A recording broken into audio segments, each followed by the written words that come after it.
kelima, iaitu membunuh diri dan ia termasuk antara sebesar-besar dosa besar. Bunuh diri. Bunuh diri ini bukan setakat dosa besar. Bahkan ia termasuk daripada antara yang paling besar. Antara yang paling besar. Itu dosa bunuh diri.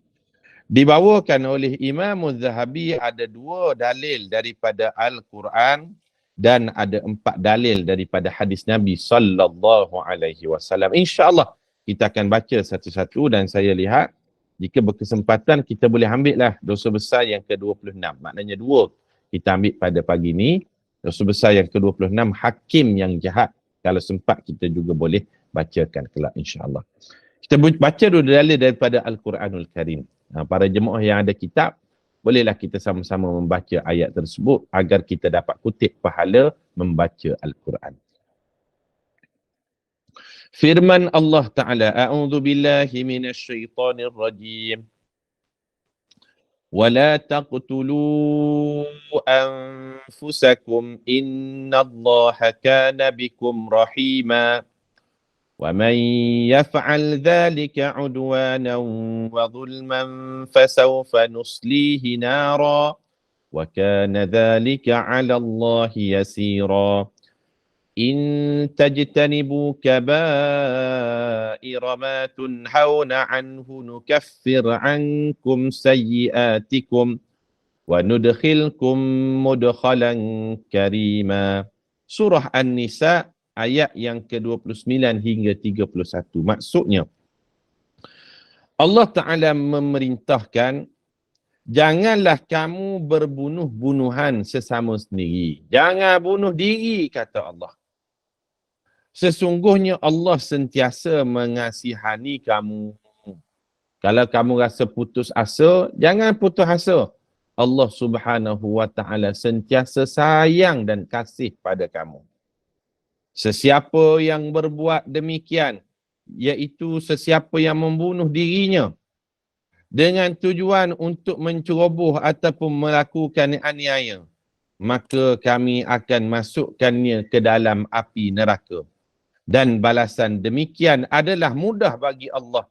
Maknanya tidak ada sesiapa pun yang boleh menghalangi Allah daripada memberikan hukuman kepada orang yang melakukan dosa bunuh diri tadi.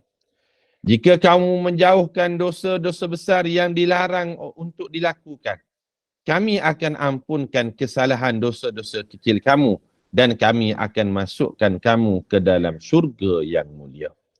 Di sini ada beberapa pengajaran yang boleh kita belajar.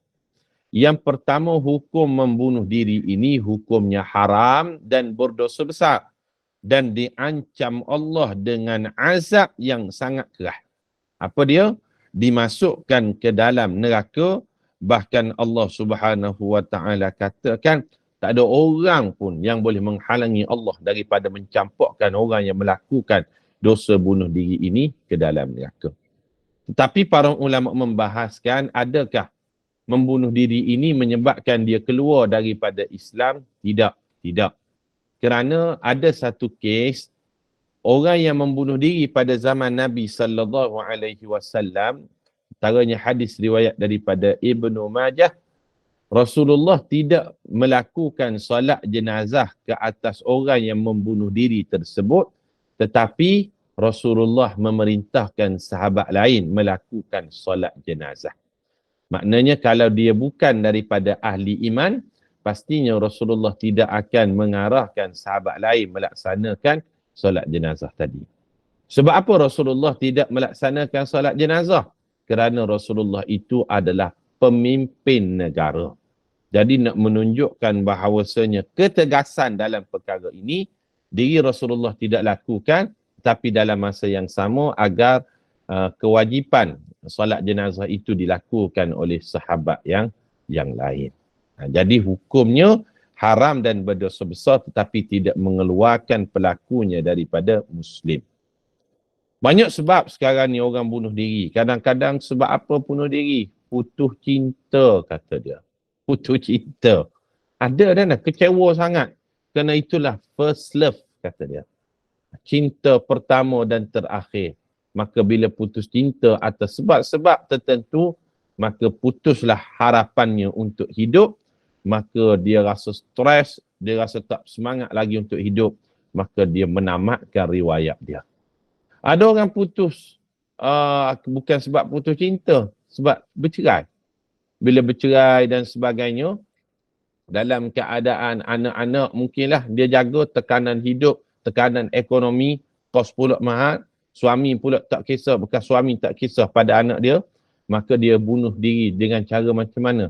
Dengan dia minum racun. Ada tak? Ada. Semalam saya baca melalui akhbar berita harian. 3 keluarga dijumpai tergantung di kipas rumah dia. Ibu, 2 orang anak dia. Bunuh diri, gantung diri di kipas. Meninggal dunia, subhanallah. Macam-macam lah. Putus asa dengan hidup, kerana tiada harapan, keluarga banyak masalah. Ada kes bunuh diri sebab apa? Sebab harapan keluarga pada dia ni terlalu menggunung. Harapan keluarga besar diletakkan di bahu dia. Tapi tiba-tiba dia gagal dalam peperiksaan. Tidak berjaya di universiti. Mungkinlah ada sebab-sebab tertentu dia gagal. Maka dia putus hidup dia. Maka dia bunuh diri. Macam-macam sekarang ni. Terjun jambatan. Pun ada kan. Kalau Pulau Pinang tu, terjun begitu je jambatan. Bahkan ada satu jambatan di Kelantan tu. Dia viral kan. Lebih kurang 2-3 minggu lepas. Terpaksa buat solat hajat di atas jambatan tersebut. Sebab ramai sangat, dia jadi trend pula bunuh diri ni. Dia kadang-kadang akhbar pun dia mainkan peranan juga. Dia bila diviralkan kes bunuh diri ni, dia akan men-trigger, menggalakkan orang yang putus harapan ni turut melakukan perkara yang sama. Bila banyak sangat laporan dari akhbar orang bunuh diri terjun jambatan, bunuh diri terjun jambatan, bunuh diri terjun dari tempat tinggi. Dia akan menjadi satu tanpa sedar trigger galakan kepada orang yang tak pernah terfikir untuk melakukan perkara demikian. Jadi orang buat perkara tersebut. Maka kita kena perhati jugalah orang yang down, tengok dalam keadaan moody, orang mengalami tekanan hidup dan sebagainya. Kita boleh mainkan peranan kita sama ada dari sudut menasihati ataupun kaunseling dan sebagainya. Maka pada perbincangan pagi ini, menceritakan satu realiti dalam kehidupan. Hidup kita pada saat ini biasanya kita dengar orang bunuh diri ni dia mana? Di Jepun. Dia ada satu konsep bila putus harapan je gantung diri di pokok-pokok je. Gantung gitu je. Tapi di Malaysia pun dah banyak dah kes-kes demikian, kes terjun jambatan dan sebagainya. Itu dalil yang pertama daripada Quran. Dalil yang kedua daripada hadis tentang dosa besar membunuh diri. Allah Ta'ala berfirman, وَالَّذِينَ لَا يَدْعُونَ مَعَ اللَّهِ إِلَهًا آخَرَ وَلَا يَقْتُلُونَ النَّفْسَ الَّتِي حَرَّمَ اللَّهُ إِلَّا بِالْحَقِّ وَلَا يَزْنُونَ وَمَنْ يَفْعَلْ ذَلِكَ يَلْقَى أَثَامًا. Surah Al-Furqan ayat 68. Maksudnya, mereka juga ialah golongan yang tidak menyembah sesuatu yang lain bersama-sama Allah.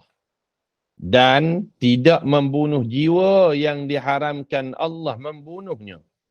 Kecuali dengan hak yang dibenarkan oleh syarak. Serta tidak berzina, sesiapa yang melakukan demikian akan mendapat balasan dosanya. Ayat ni Allah menceritakan tentang berkaitan ciri-ciri hamba Allah. Siapa yang disebut hamba Allah itu? Hamba Allah dia tidak mensyirikkan Allah. Dia tidak bunuh jiwa yang diharamkan untuk membunuhnya. Termasuklah jiwa dia sendiri. Islam ni bukan setakat diharamkan membunuh jiwa orang lain. Yang diharamkan membunuh juga adalah jiwa sendiri. Dan dia juga tidak melakukan perbuatan zina. Maka itu beberapa ciri hamba Allah. Sesiapa yang melakukan demikian, dia akan mendapat balasan dosa yang sangat-sangat besar. Itu dua dalil daripada Al-Quranul Karim. Jadi kita sebut tadi, orang yang bunuh diri dia tidak keluar daripada Islam. bahkan ada solat jenazah pada dia, ada solat jenazah. Sebab betul walaupun Rasulullah dalam hadis disebut Rasulullah tidak solat jenazah pada orang yang bunuh diri, tetapi Rasulullah memerintahkan para sahabat untuk melakukannya. Sebab beza, jika dilakukan oleh ketua negara pembesar, dia akan membawa satu efek, seolah bunuh diri ni dibenarkan je. Maka Rasulullah nak menunjukkan benda ni, jangan buat, ketegasan tak boleh buat. Maka Rasulullah dirinya tidak solat jenazah, tetapi nak menunjukkan dia tetap berada dalam lingkungan saudara se-Islam kita, tetapi orang yang lain Rasulullah benarkan dan arahkan untuk melakukan solat jenazah itu tadi. Itu dari sudut persoalan lah.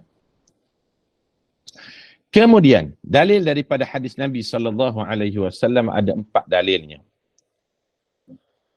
Diriwayatkan daripada Jundub bin Abdullah berkata, daripada Nabi SAW, muka surat 120, baginda bersabda, Kana mimman kana qablakum rajulun bihi jurhun, fajazi'a, fa'akhadha sikina, fahazza biha yadahu, fama raka'ad damu hatta mata. Qala Allah Ta'ala, Badarani abdi binafsih, haramtu alaihil jannah, muttafaqun alaih. Hadis ni sahih riwayat Imam Bukhari Muslim. Rasulullah SAW ceritakan, dahulunya ada seorang lelaki yang hidup sebelum kamu mengalami kecederaan. Rasulullah ceritakan kisah sebelum daripada sahabat. Maknanya Rasulullah cerita kepada sahabat, Rasulullah SAW bagi tahu ada umat sebelum daripada kamu ni, yang hidup sebelum daripada kamu, dia ni mengalami kecederaan. Dia cedera. Namun dia tidak mampu menahan kesakitan tersebut. Sakit sangat. Mungkin cederanya dalam keadaan sakit perut ke, sakit badan ke, sakit kepala ke, sakit apa, yang mana kesakitan yang tak mampu dia tanggung. Ataupun mungkin lama dah dia sakit. Rasulullah tak perincikan sakit apa dia.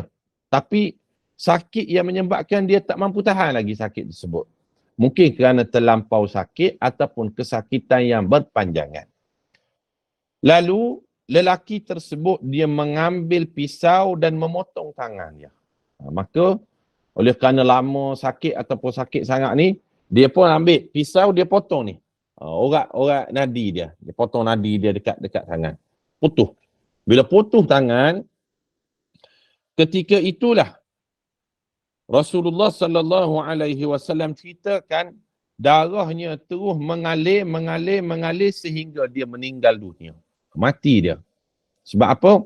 Darah itu membawa oksigen dalam darah. Oksigen bila tidak sampai ke jantung, tidak sampai ke otak, maka ketika itu meninggal dunialah lelaki tersebut. Maka kata Nabi SAW, Allah murka kepada hamba tadi, maka kata Allah Ta'ala, Badarani abdi binafsih haramtu alaihil jannah. Hambaku telah mendahuluiku dengan nyawanya, maka aku haramkan baginya syurga. Hadis riwayat Imam Bukhari Muslim. Maknanya Allah kata, ajal dia tak sampai lagi. Seolah-olahnya dia ni mendahulukan ajal yang ditetapkan oleh Allah. Maka aku haramkan syurga baginya. Haram syurga di sini dengan maksud bukan diharamkan syurga buat selama-lamanya, tidak. Tetapi nak menggambarkan besarnya dosa tersebut. Seolah-olah tak layak dia masuk syurga. Tapi orang beriman ni semua masuk syurga walau dosa apa sekalipun. Tetapi haram masuk syurga di sini dengan maksud haram masuk syurga pada kelompok yang awal. Kan orang beriman kan ada yang masuk syurga awal. Dia ni masuk syurga juga. Mungkin masuk syurga last sekali. Sebab apa? Kerana kesalahan dosanya membunuh diri sendiri.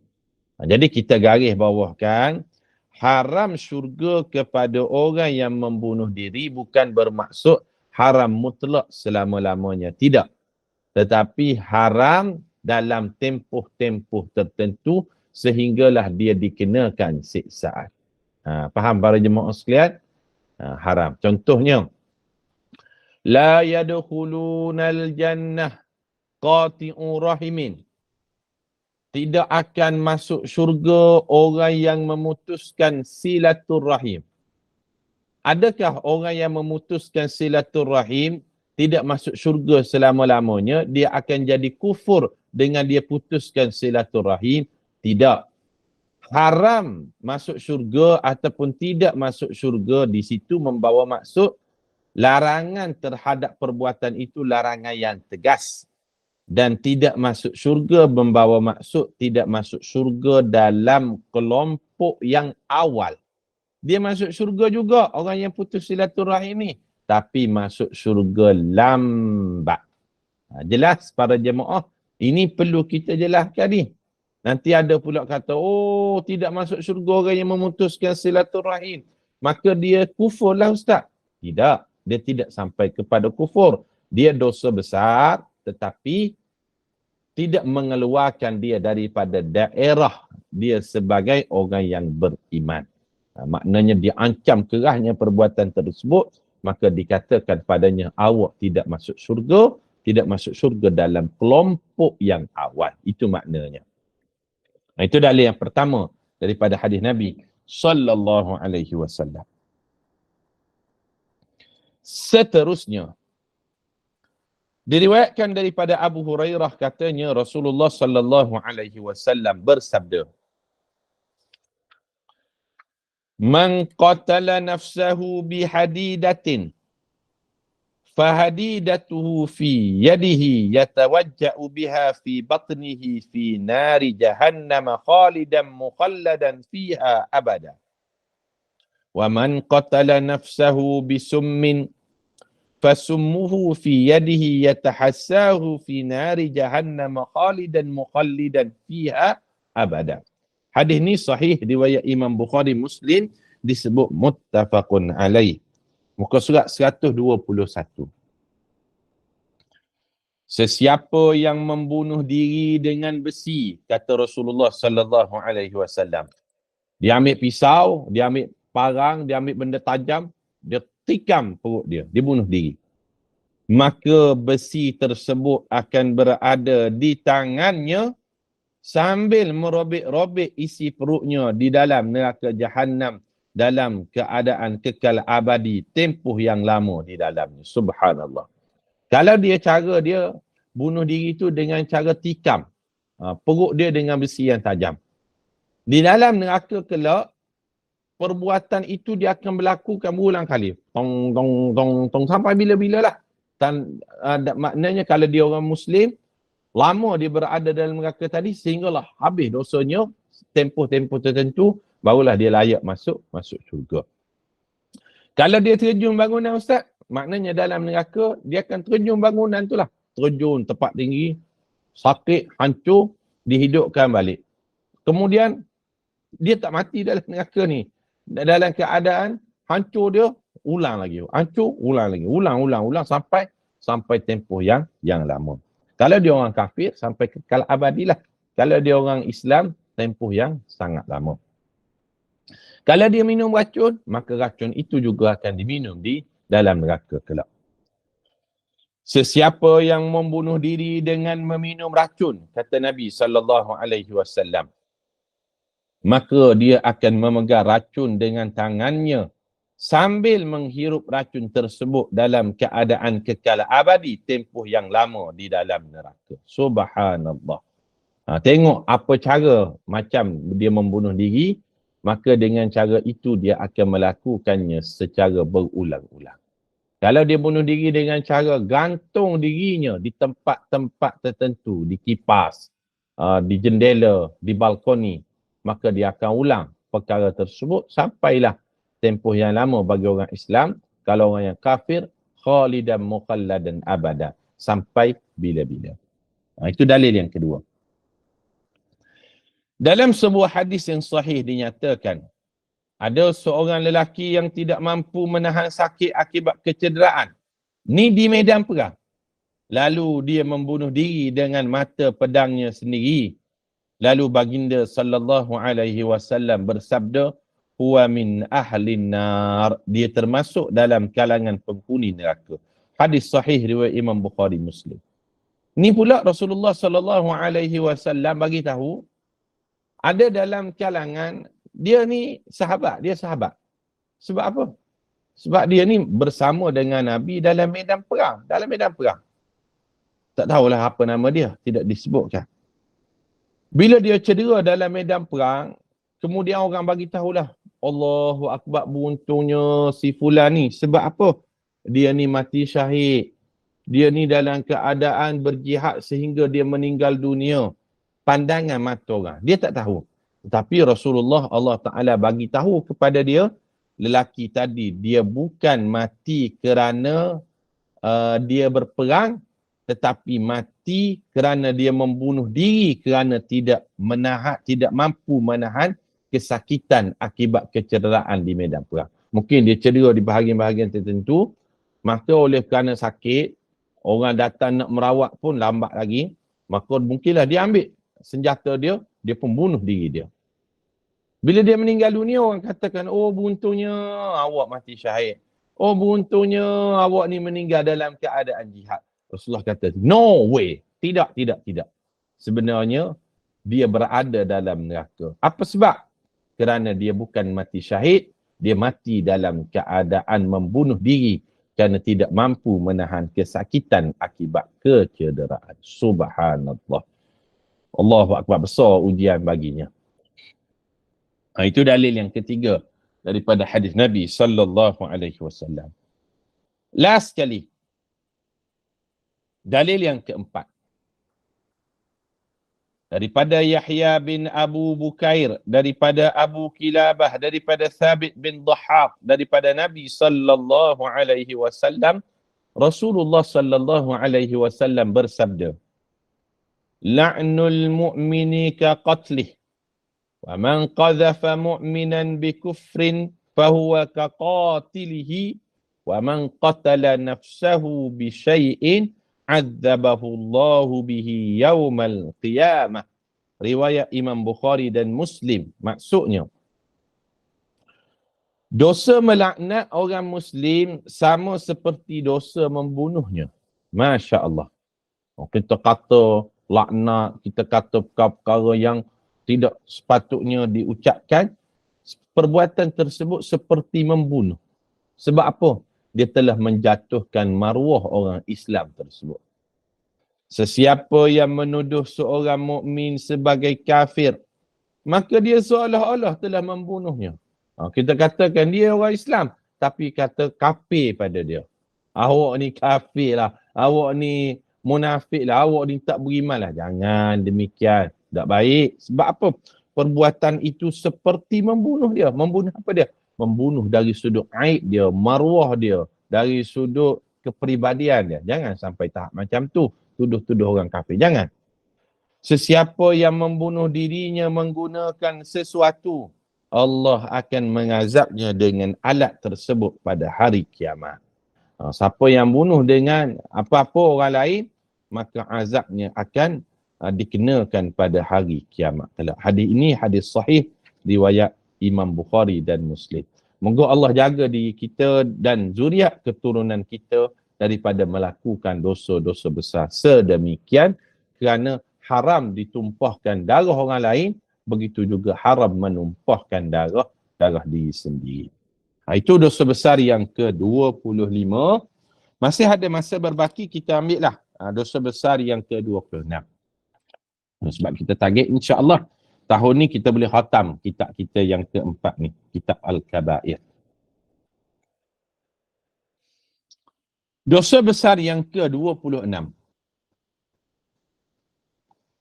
Yang termasuk juga dalam kalangan dosa besar adalah menjadi hakim yang jahat. Hakim yang jahat. Hakim yang dimaksudkan di sini, jangan kita bayangkan hakim di mahkamah syariah saja. Tidak. Tetapi kita semua sebenarnya dalam ruang lingkup kita, kita adalah hakim. Kita adalah hakim. Sebab apa? Ada keadaan-keadaan tertentu kita ini menjadi orang yang membuat keputusan. Hakim ni maknanya orang yang bijaksana yang membuat keputusan. Itu maksud hakim. Jangan kita bayangkan bila hakim yang jahat ni, oh hakim di mahkamah persekutuan saja. Hakim di mahkamah syariah saja.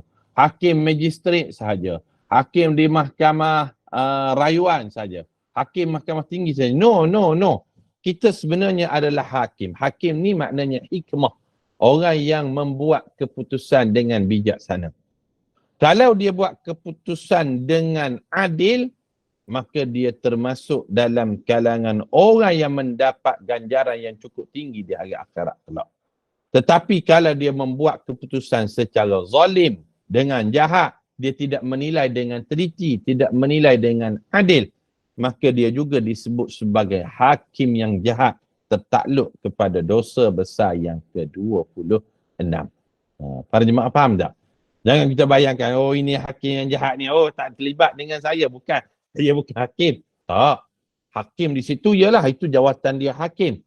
Tetapi hakim yang jahat juga adalah orang yang membuat keputusan bukan dengan cara yang adil, menzalimi orang lain, menganiaya orang lain, menindas orang lain, maka dia juga termasuk daripada hakim yang jahat. Hakim, orang yang membuat keputusan, orang yang menjatuhkan keputusan. Dan kita semua ni tidak terlepas daripada melakukan keputusan. Maka bila kita buat keputusan, buatlah keputusan secara seadil-adil yang mungkin menurut ilmu dan pengetahuan kita berdasarkan pertimbangan neraca Al-Quran dan Sunnah. Moga-moga kita tidak termasuk daripada dosa besar yang ke-26 ini, iaitu orang yang membuat keputusan dengan cara yang jahat. Firman Allah Ta'ala. Ada beberapa dalil daripada Al-Quran, 3 dalil Quran dibawakan, dan ada 6 dalil daripada hadis Nabi SAW. Kita bacalah insya-Allah kesempatan yang ada ni. Firman Allah Ta'ala, dalil yang pertama, para jemaah yang ada kitab boleh baca juga ayat tersebut sama-sama untuk kita kutip pahala bacaan Al-Quran. Allah Ta'ala berfirman, وَمَنْ لَمْ يَحْكُمْ بِمَا أَنْزَلَ اللَّهُ فَأُولَٰئِكَ هُمُ الْكَافِرُونَ. Surah Al-Ma'idah ayat yang ke-44. Sesiapa yang tidak berhukum dengan apa yang telah diturunkan oleh Allah, maka mereka itulah orang-orang yang kufur. Subhanallah. Siapa yang tidak berhukum dengan apa yang diturunkan Allah, mereka itu orang yang kufur. Persoalannya sekarang ini, perlembagaan kita lebih tinggi kedudukannya daripada Al-Quran lah sebahagiannya kita akui, menyebabkan ada hukum-hukum daripada Al-Quran, contohnya hukum kepada orang yang minum arak, hukum kepada orang yang berzina, hukum kepada orang yang mencuri, walaupun hukumannya telah ditetapkan dalam Al-Quran, tetapi pelaksanaannya tidak boleh dibuat. Apa sebab? Kerana perlembagaan telah menetapkan undang-undang tersebut. Maka dia jadi macam satu miss lah kat situ. Perlembagaan lebih tinggi daripada apa yang ditetapkan oleh Al-Quran. Maka hukuman Al-Quran tu tak boleh nak dilaksanakan. Jadi kita harapkan satu masa nanti, maka ada pindaan-pindaan tertentu kepada perlembagaan tadi yang memungkinkan kita melaksanakan apa yang Allah Subhanahu Wa Taala perintahkan dalam Al-Quran tersebut. Sekarang ni tak boleh. Contoh hukuman bagi orang yang mencuri. Dalam Al-Quran Allah tetapkan dah potong tangan. Roh potong tangan tu menyebabkan orang rasa gerun untuk melakukan perkara mencuri itu tadi. Ataupun orang kesalahan orang yang berzina disebab 100 kali sebatang. Kesalahan orang yang minum arak disebab 40 kali sebatang. Bila dengar tu kita rasa takut. Tapi sekarang ni mungkinlah undang-undang ditetapkan, okey, awak kesalahan minum arak didenda RM1,000, di penjara 6 hari contoh. Jadi orang rasa tak takut perkara tersebut. Sebab roh dalam mencegah itu tidak ada. Kemudian dalil yang kedua daripada Al-Quran, Afa hukmal jahiliyyati yabghun wa man ahsanu minallahi hukman liqaumin yuqinun. Surah Al-Maidah ayat yang ke-50. Sesudah itu patutkah mereka berkehendak lagi kepada hukum-hukum jahiliyah? Hukum-hukum jahiliyah ini hukum-hukum rekaan manusia. Padahal kepada orang-orang yang penuh keyakinan, tidak ada sesiapa pun yang boleh membuat hukum yang lebih daripada Allah Subhanahu wa ta'ala. Dalam Islam ini dia ada hukuman ta'zir, hukuman yang diletakkan oleh pemerintah. Pemerintah yang bincang dalam kalangan orang bijak pandai dalam kalangan pemerintah, maka dia putuskan hukum sekian-sekian, ini hukumannya, perbuatan. Kalau hukuman satu lagi, hukuman hudud. Hukuman hudud ni telah dinyatakan dalam Quran. Dan dia ada satu lagi hukuman qisas. Hukuman qisas ni balas balik. Kalau dia bunuh, kena bunuh balik. Kalau dia potong tangan, kena potong tangan balik. Kalau dia pukul, kena pukul balik. Maka dari sudut perundangan Islam dibahagikan kepada 3. Hukuman ta'zir, hukuman hudud, hukuman qisas. Hukuman qisas. Maka Allah sebut, siapa yang lebih pandai dalam menjadikan sesuatu perbuatan itu, hukuman dia lebih daripada Allah Subhanahu wa ta'ala. Kita tengok macam-macam masalah sekarang kan. Sebab apa? Sebab sakitnya lain, diberi ubatnya lain sekarang ni. Sakit apa? Sakitnya demam. Sepatutnya diberi Panadol, tapi diberi ubat yang lain. Maka demam tu takkan sembuh. Itu analogi dia lah. Begitu juga kes-kes mabuk, minum arak, zina, rogol, mencuri, merompak. Hukumannya sudah ditetapkan dalam Quran, tetapi diberikan hukuman yang berbeza. Maka roh dari sudut pencegahan itu tidak sampai ke dalam hati manusia. Sebab itu Allah tanya, "Waman ahsanu minallahi hukman liqaumin yuqinun." Siapa lagi hukuman yang lebih baik dia boleh buat berbanding dengan hukuman yang telah ditentukan oleh Allah Subhanahu wa ta'ala. Itu dalil yang kedua. Dalil yang ketiga, Allah Subhanahu wa ta'ala berfirman, Innal ladhina yaktubuna ma anzalna minal bayyinati wal huda min ba'di ma bayyannahu linnas fil kitabi ulaika yal'anuhumullahu wa yal'anuhumul la'inun. Surah Al-Baqarah ayat 159. Maksudnya, sesungguhnya orang-orang yang menyembunyikan apa yang telah kami turunkan berupa keterangan-keterangan dan petunjuk hidayah sesudah kami menerangkannya kepada manusia dalam kitab suci, mereka itu dilaknat oleh Allah dan sekalian makhluk. Subhanallah. Allah Subhanahu wa ta'ala nak menyebutkan, sesiapa yang menjatuhkan hukuman, sesiapa yang menyembunyikan apa yang Allah telah tentukan, maka mereka itu, kata Allah, akan dilaknat oleh Allah dan sekalian makhluk. Dilaknat oleh Allah di sini, maka dia sudah jauhlah daripada rahmat dan kasih sayang Allah Subhanahu wa ta'ala. Dia tahu bahawa nyesanya sekian yang Allah perintahkan, tetapi dia sembunyikan, maka dia jauh daripada rahmat Allah Subhanahu wa ta'ala. Itu 3 dalil Quran yang kita bacakan pada dosa besar yang ke-26, iaitu hakim yang jahat. Seterusnya, dalil daripada hadis. La yaqbalu Allahu salata imamin hakama bighairi ma anzalallahu. Allah tidak menerima salat pemimpin yang berhukum bukan dengan apa yang diturunkan oleh Allah Subhanahu wa ta'ala. Masya Allah. Ini ancaman kepada orang-orang yang membuat dasar ataupun keputusan.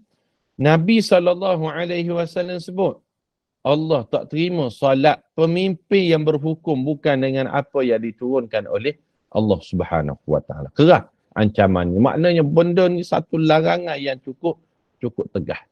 Cukup tegas kata Allah. Kemudian dalil yang kedua daripada hadis.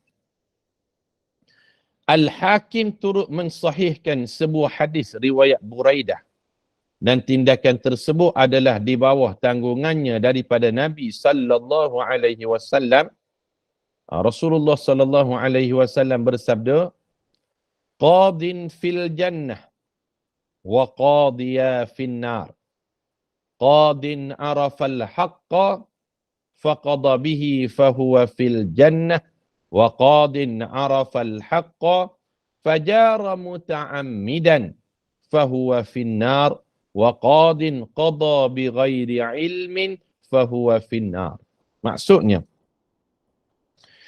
seorang hakim berada dalam syurga manakala dua orang lagi berada dalam neraka. Rasulullah sebut demikian. Na'udzubillah min zalik. Moga kita termasuk daripada orang yang membuat keputusan dengan adil, insya-Allah. Seorang hakim berada di syurga manakala dua orang lagi berada dalam neraka. Hakim yang mengetahui kebenaran lalu berhukum dengannya, maka dia berada dalam syurga.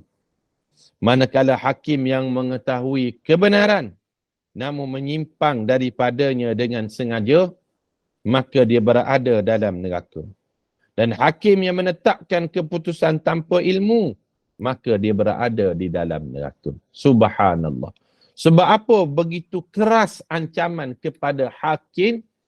Kerana berdasarkan keputusan hakim itulah, kalau dia menilai dengan sesungguh-sungguhnya, dengan seadil-adilnya, maka dia akan memberi hak kepada orang yang berhak.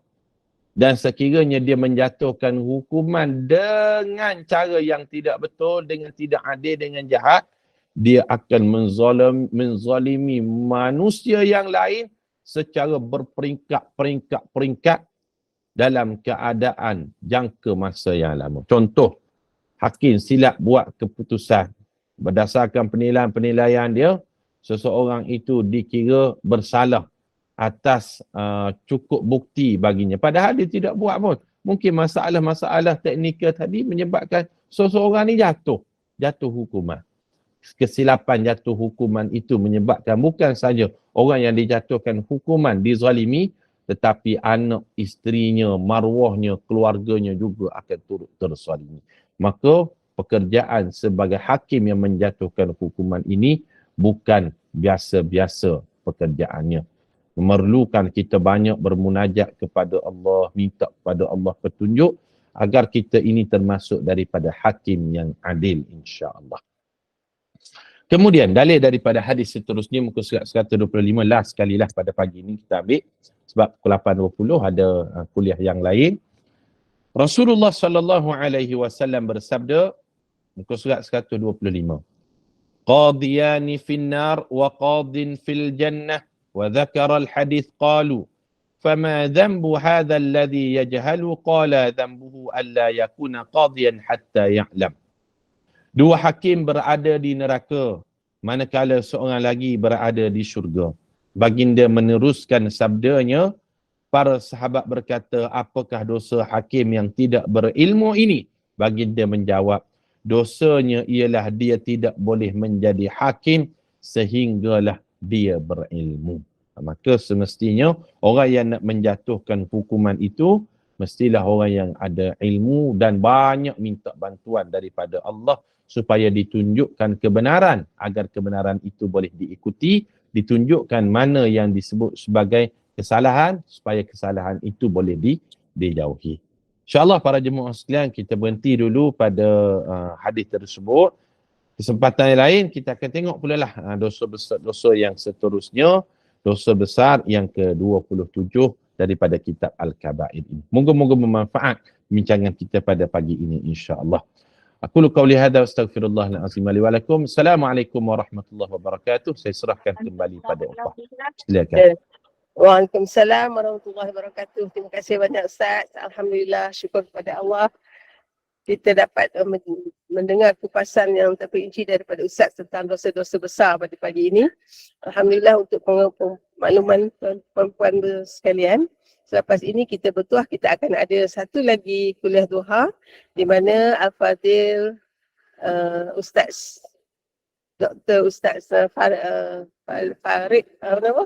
Alamak, lupa, Faizal akan bersama kita untuk menyampaikan tadarus surah Al-Qari'ah. Baik Ustaz, untuk itu waktu sekarang 8.20 pagi, kita tangguhkan dulu majlis kita dengan